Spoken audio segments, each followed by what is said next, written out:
Today we're going to talk about why on earth we are systematically destroying all of our alliances. What point does that serve? I mean, just look at the damage in relation to all of these places under this administration.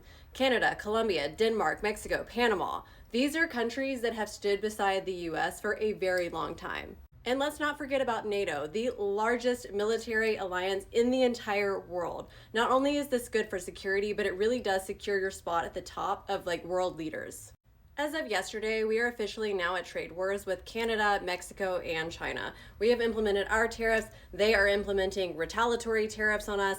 And Canada has even doubled down, saying they are going to put extra retaliatory tariffs on our energy, which means the Northeast region, what they control because they're a huge exporter of energy to us, is going to be skyrocketed.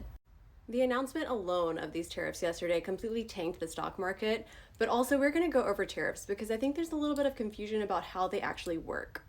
Tariffs add cost to imports and exports. Who brunts this cost? Not the other countries like you might think. It is us, the consumer. See, these companies aren't going to want to pay extra, which means they are going to increase the prices, so we are going to have to pay extra. So now with the current tariffs that we have, things are going to go up for us.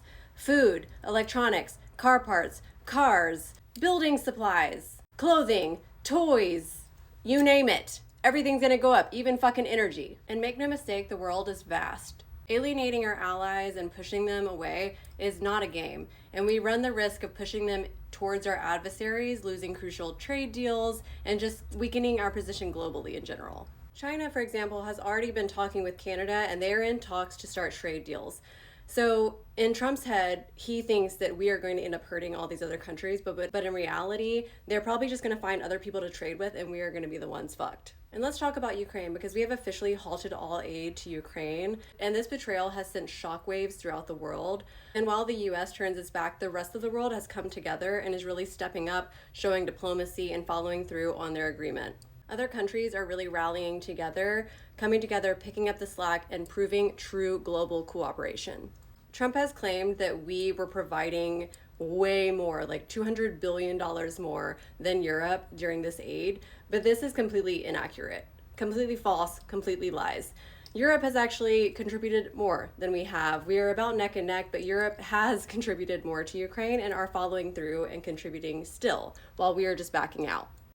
Trump's whole claim and him hammering the idea that he wanted to focus on America is completely false. He's been meddling in everyone else's businesses, completely threatening to annex and take over whole countries. So which one is it? What's the end game here? Do we really want to live in a world where we're isolated, hated, and alone? Because I don't.